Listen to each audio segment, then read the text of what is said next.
I just wanted to save him. Is that a crime? He trusted me, believed every word I said. And that's why he's now lying between life and death. I gave him what I thought was medicine, but it turned out to be poison. My name is Claire Harmon. I'm 38 years old, and for most of my adult life I believed in two things. That I was a practical woman, and that love meant doing whatever it took to keep someone safe. It's strange, the lies you can build your life around. We live in Bend, Oregon, in a quiet neighborhood where the mailboxes are uniform, the lawns are modestly trimmed, and the streetlights flicker on by habit, not necessity. It's the kind of place where nothing dramatic happens until it does. And then it feels like the silence has been waiting all along to collapse into something awful. Alex, my husband, has always been the calm one. The kind of man who prefers a home-cooked meal to a restaurant, who double-checks the locks before bed, who remembers to water the plants even when I forget we have them. He's never been flashy or intense. But he was steady. A presence. A hum beneath the chaos of life. I didn't marry him for fireworks. I married him for the way he made the world feel like it wasn't going to fall apart.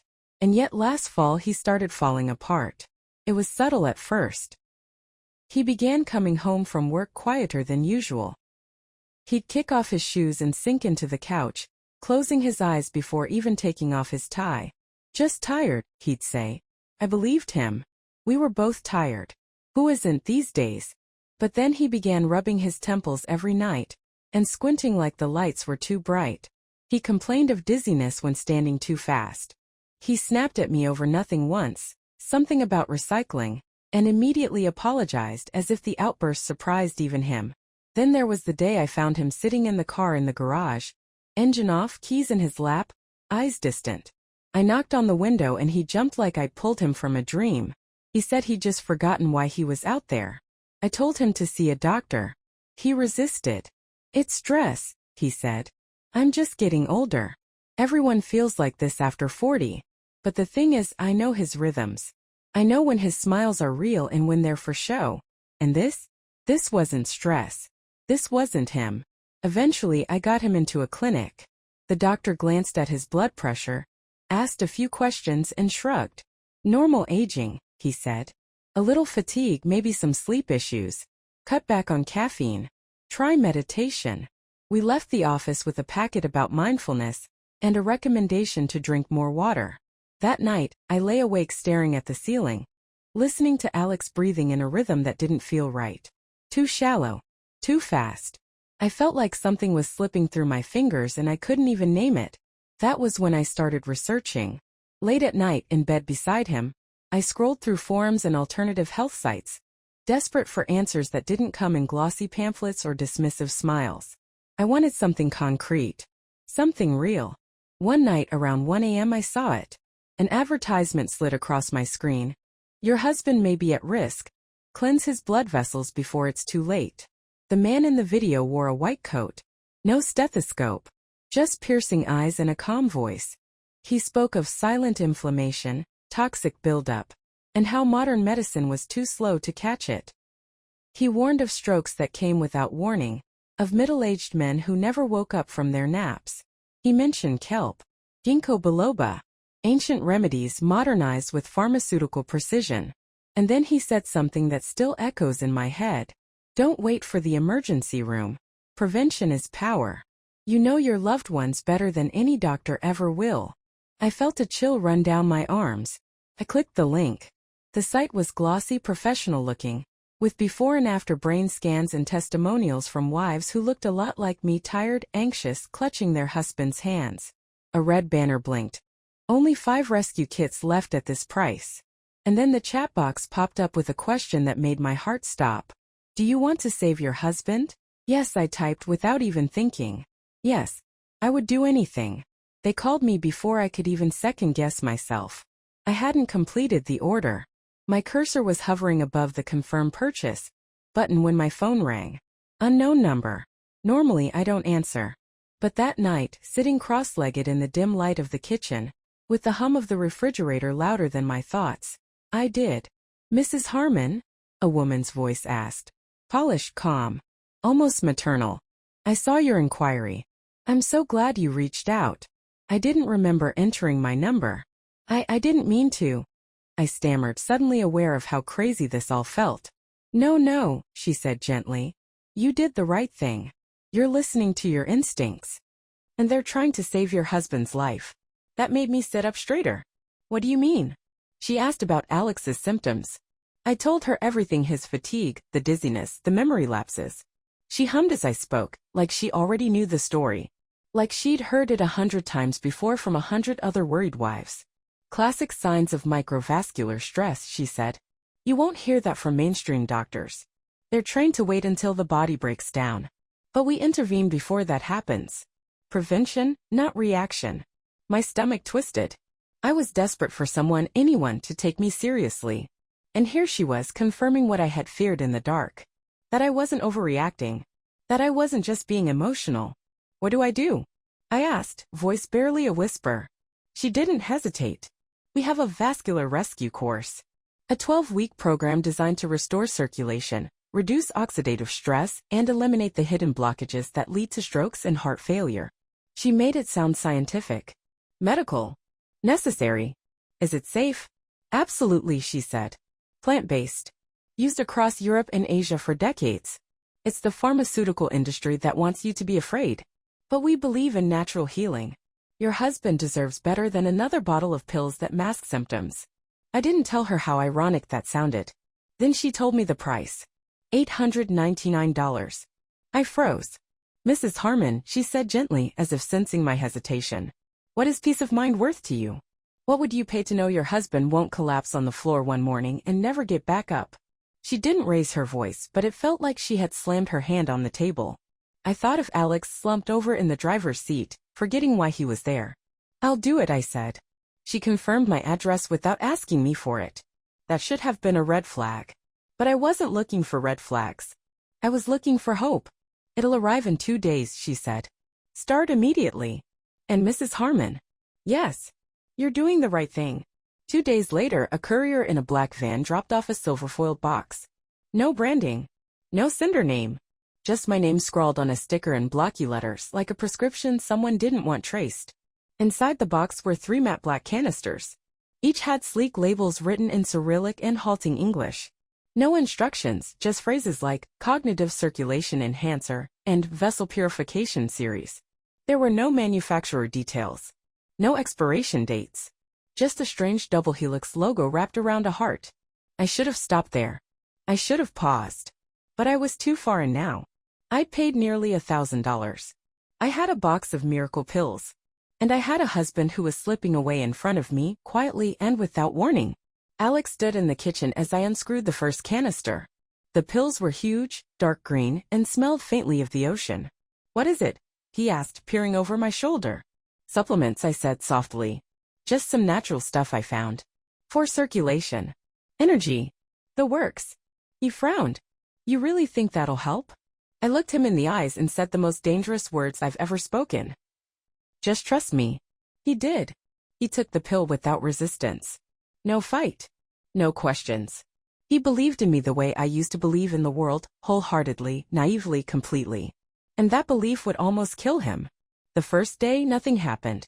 At least nothing I could see. Alex took 1 pill in the morning with water and a piece of toast. He made a face as he swallowed it. It was the size of a bullet, and it smelled faintly metallic, like rusting pennies at the bottom of a wet gutter. I laughed it off. That's the kelp, I said, trying to sound breezy. Sea plants always smell a little earthy. He nodded. Trusted me.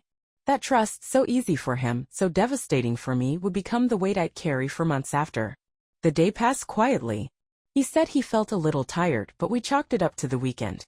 We watched TV together, him sprawled on the couch with his head in my lap, while I ran my fingers through his hair and silently counted his breaths like I had been doing for weeks now. The next morning he took 2 pills. That was the recommended progression the consultant had suggested when I texted her again, 1 pill on day 1, 2 on day 2, and so on, building up to full therapeutic levels. It felt almost like medicine.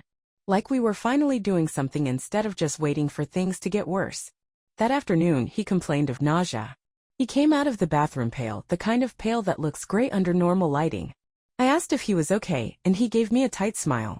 My stomach's being weird, he said. Probably just lunch. But I hadn't cooked anything new. We'd both eaten the same turkey sandwiches from the same loaf of bread with the same slices of cheese. I felt a tiny crack open inside my chest. Still, I didn't say anything. I offered him ginger tea. That evening he got chills. He wrapped himself in a blanket even though the heater was running. He said he felt like he had the flu, and I felt my panic beginning to whisper. I called the consultant, this time more urgently. It's normal, she said quickly. That's just the detox kicking in. All those toxins in his bloodstream are being released. It can mimic flu symptoms. That means it's working. Keep going. Her voice was smooth, practiced. She had an answer for everything. I hung up and forced a smile when I walked back into the living room. Alex was watching something on his phone, his eyes heavy, shoulders drooped. How are you feeling? I asked. Tired, he said. But, maybe a little clearer? I don't know. Hard to tell. That gave me a flicker of hope. Just enough to let him keep going. On the third day, he took 3 pills. By afternoon, he was drenched in sweat. He told me his heart felt like it was racing, like it was trying to outrun something. He pressed his palm to his chest and frowned. It's weird. Like a drumbeat I can't slow down. That night, he couldn't sleep. He paced the hallway. He kept going to the bathroom, saying he felt like he was going to throw up, but nothing ever came up.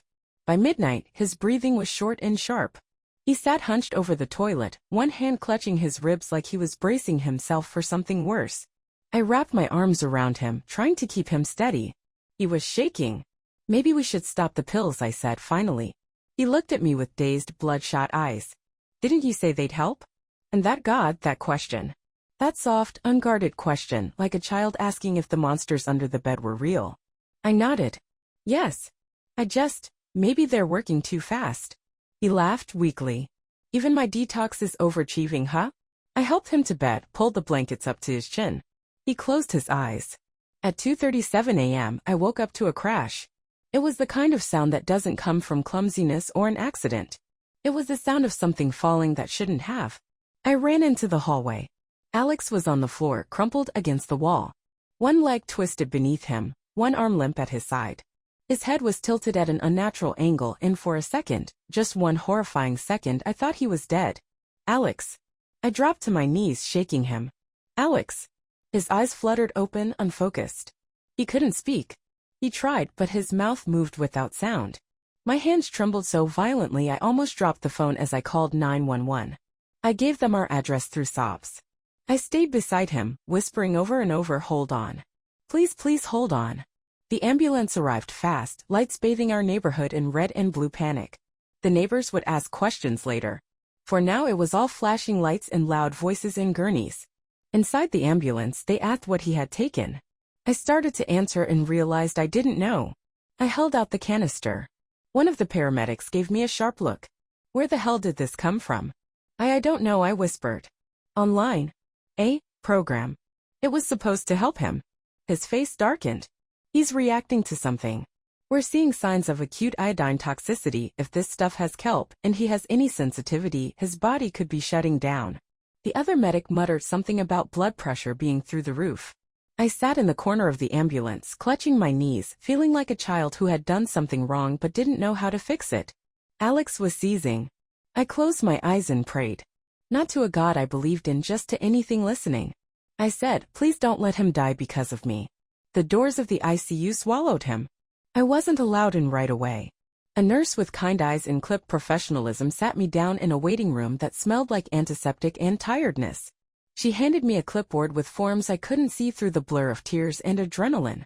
I scribbled our insurance info with a shaking hand and signed where they pointed, though for all I knew I could have been consenting to have my own heart removed. Alex didn't speak when they wheeled him away. His skin was chalky and damp, and his lips had taken on a purplish hue. A plastic mask covered the bottom half of his face. One of the paramedics whispered to the intake nurse something about toxicity, iodine overload, and likely allergic response. My stomach twisted. They asked again what he took. I handed over the matte black canister with the foreign lettering and meaningless slogans. The nurse turned it in her hands like it might explode. Where did this come from? She asked. Online, I said. A supplement. It's supposed to clean your blood vessels. It's kelp and ginkgo and some other things. I thought. I stopped talking. What I thought no longer mattered. The only thing that mattered was the man behind those double doors. His body hooked to machines because I told him to trust me. I sat in that waiting room for 12 hours. I didn't move. I didn't eat. I barely blinked. Every so often, a nurse would pass through and give me a tight smile. No updates. No promises. There were other families in the room. A woman sobbing into her hands. A man pacing in long, desperate strides. I recognized that look in his eyes. The helplessness. The rage at how quickly a life can tilt from normal to nightmare. 3:42 a.m. something happened. I saw them run. A nurse, then two more, rushing toward the corridor where Alex had been taken. A technician pushing a crash cart. A voice on the intercom calling for Code Blue. ICU 2. ICU 2. I stood up so fast the chair toppled backward. My heart started slamming against my ribs like it wanted to escape my body. My legs gave out halfway to the door and I had to grab a wall rail to keep myself upright. A nurse caught me. Please, I begged, gripping her arm. Is it him? Is it Alex Harmon? She hesitated just long enough to shatter me. He's stable now, she finally said. He coded briefly. We got him back. Coded. As in, his heart stopped. The world around me blurred into meaningless movement. I sat back down, hands clenched in my lap, digging into my own skin until crescent-shaped welts bloomed red. My mind filled with images I couldn't stop. His body seizing in the hallway, his lips turning blue, his trust in me. I had done this. I had bought the pills. I had convinced him. I had told him he'd feel better. The shame was a living thing inside me. Hot. Heavy. It curled around my spine and whispered that I didn't deserve forgiveness. That I had made a choice not out of logic but fear. And now the person I loved most might not make it through the night. Hours passed. I don't know how many. Time bent and stretched and disappeared. I must have drifted off sitting upright because the next thing I remember clearly was a voice. Mrs. Harmon? I opened my eyes. A doctor stood in front of me. He looked tired but kind. A faint crease between his brows. His scrub smelled faintly of latex and bleach. He's stable, he said. We've flushed most of the iodine from his system. His kidneys are recovering slowly, and we've got him on medication to regulate the heart arrhythmia. I stared at him. Is he awake? Not yet. But we're hopeful. He's responding. And his body is fighting. I burst into tears. Right there, in front of a stranger. The doctor handed me a box of tissues and sat with me for a few moments, which I imagine he didn't have time for. He didn't say it's okay, because it wasn't. But he did say this. I don't know where that supplement came from, but it's not approved, and based on his reaction, he should never have ingested it. He has an iodine sensitivity. High doses can cause a lot of damage, especially when paired with unknown compounds. You're lucky you got him here when you did. I didn't feel lucky. I felt like a loaded gun someone had handed a child. I had pulled the trigger and now I was waiting to see if the bullet had lodged too deep. When they finally let me in to see him, I barely recognized him. Tubes in his arms, a nasal cannula snaking around his face. His chest rose and fell mechanically. Machines beeped in time with his body's effort to live. I sat beside him and held his hand. His fingers twitched around mine. That was the only movement he gave me. I'm sorry, I whispered. God, Alex, I'm so sorry. His eyelids fluttered but didn't open. I wanted to tell him everything. That I had just been scared. That I didn't trust the doctors because they hadn't trusted me. That I thought I was saving him, not gambling with his life. But I didn't say any of that. Instead, I sat there as the sun began to rise behind the hospital blinds, washing the room in cold, gray light. I had made a choice. Out of love, yes. But also out of fear. And now we would both live with the aftermath if he lived at all. Alex woke on the third day. His eyelids fluttered like old curtains in wind, slow and unsure. The room was quiet except for the low, steady hum of machines keeping time with his heartbeat. I was dozing in the stiff vinyl chair by his bedside, my chin resting on my chest, when I heard a whisper of breath that didn't sound mechanical. I jerked upright. His eyes were open. Just barely. But open. Alex, I breathed, leaning in, gripping his hand so tightly I probably left marks. You're awake. He blinked slow. His gaze drifted around the room, then settled on me. There was no panic, no recognition either, just a vague, hazy awareness. The kind of look someone gives when they've been underwater too long and have only just broken the surface. I called the nurse with trembling fingers. She came quickly, then others followed. They murmured medical terms I couldn't decipher. One adjusted the 4-drip. Another checked his vitals. The doctor came in and nodded after a brief exam. "This is good," he said. "A very good sign." But Alex didn't speak. He just stared, as if trying to assemble the shattered pieces of memory scattered around him. They said it was normal, that his body had been under enormous stress, that the brain takes time to reboot, especially after the kind of crash his had endured. I nodded along, grateful for any word that wasn't complication or failure. I stayed by his side for hours, whispering, rambling, apologizing in ways I didn't even understand. I didn't know I said. "I thought it was safe. I just wanted you to feel better. I didn't mean to hurt you." He didn't answer, but sometimes his fingers curled slightly when I spoke. That was enough, I told myself. It had to be. On the 4th day, he spoke one word. "Claire." It came out hoarse, ragged, more breath than voice. But it was mine. My name. I held onto it like a rope in a storm. "Yes," I said, crying. "I'm here. I'm right here." He turned his head toward me. "What happened?" I couldn't answer. Not then. Not really. The doctor said I should focus on his recovery. That guilt wouldn't help him heal. But it clung to me like soot, staining everything I touched. He was discharged a week later with a packet of prescriptions, 3 follow-up appointments, and strict dietary restrictions. The hospital told us to watch for lingering cardiac symptoms, to avoid excess iodine, to report any new or recurring side effects immediately. No one asked me about the pills again. Maybe they filed a report. Maybe they didn't. I never followed up. I didn't have the strength to look it in the eye again. When we came home, the silence was deafening. Alex moved through the house like a shadow of himself.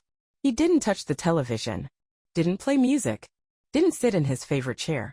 He started sleeping in the guest room after the first night. He said the master bed was too soft, that it made his back ache. But I think it was me he couldn't lie beside anymore. I found the box a few days after we got home, tucked into the back of the garage, half hidden under an old blanket. The black canisters were still inside, untouched. I couldn't even bring myself to throw them out. I stared at them for a long time. The sleek design. The cold modern promise. Cognitive vascular purifier. Eliminates toxins at the cellular level. Not one warning label. I picked up my phone and opened the text thread with the consultant. It was gone. The number no longer existed. The website? Gone too. Even the ad that led me there had vanished from my browser history. Like it had never been there at all. Like I had hallucinated the entire thing. Sometimes I wish I had. Alex doesn't talk about what happened. Not in therapy, not to his doctor, not to me. It hangs in the air between us, a silent bruise neither of us dares press. We're polite now. Careful. Like strangers trapped in a house filled with old photos we don't want to look at too closely. I make his meals. He thanks me. We exchange weather reports over coffee like coworkers. We exist in parallel, adjacent, but never touching. And God, I want to go back. Back to that moment before I clicked yes. Before I picked up the phone. Before I told him to take that first pill. I watch him sometimes when he's not looking. The way he moves more slowly now. The way he pauses before standing, his hand briefly brushing the wall like a guide. He's not the same. Neither am I. Love isn't supposed to hurt like this. It's not supposed to leave you lying awake at night, staring at the ceiling, wondering if the person sleeping down the hall will ever truly trust you again. Sometimes I reach for him. Not physically. Just in thought. I imagine the way we used to laugh in the kitchen, the way he used to rest his chin on my shoulder while I made tea. The warmth of his hand on my back. That quiet confidence in his eyes when he looked at me like I was the safest place on earth. I shattered that. I tried to save him. And in doing so, I became the thing he had to be saved from. Life resumed. Not all at once, there was no grand moment where the world snapped back into place, but gradually, like dust settling after a long storm. The chaos had retreated. The alarms had stopped screaming. And in the strange, heavy quiet that followed, we began to find our way back to something that resembled normal. Alex went back to work after 2 months of medical leave. His boss was understanding, the kind of man who didn't ask questions but offered long silences and a firm hand on the shoulder. Alex appreciated that. The simplicity of being needed without being prodded. He tires more easily now, but he's careful. He takes his medications like clockwork, keeps a food journal, checks his blood pressure each morning. He has a new cardiologist, someone thorough and thoughtful. I went with him to the first 3 appointments. Then he started going alone. "I've got it," he said with a quiet smile. And I didn't argue. I knew what he meant. Some things are his to carry now. At home, things are fine. Really. The house feels lived in again. He started watching baseball like he used to, muttering stats under his breath and groaning when his team blew a lead in the 9th.